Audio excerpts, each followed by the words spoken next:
How to create Outlook desktop shortcut for PC. Hi everyone, it's Sophia to assist you today. Without any delay, let's jump right in.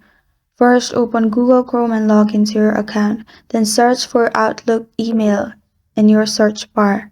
Then click on the first link that pops up, Outlook login, and log into your account. After you have logged into your account, click on three dots located on top right corner of your screen. Then scroll all the way down till you find Cast, Save, and Share. There you will find Create Shortcut. Click on Create, and your shortcut has been created. You'll find this shortcut on your main disk. Simply click on it and your Outlook email will be opened. And that's how you create Outlook's desktop shortcut for PC.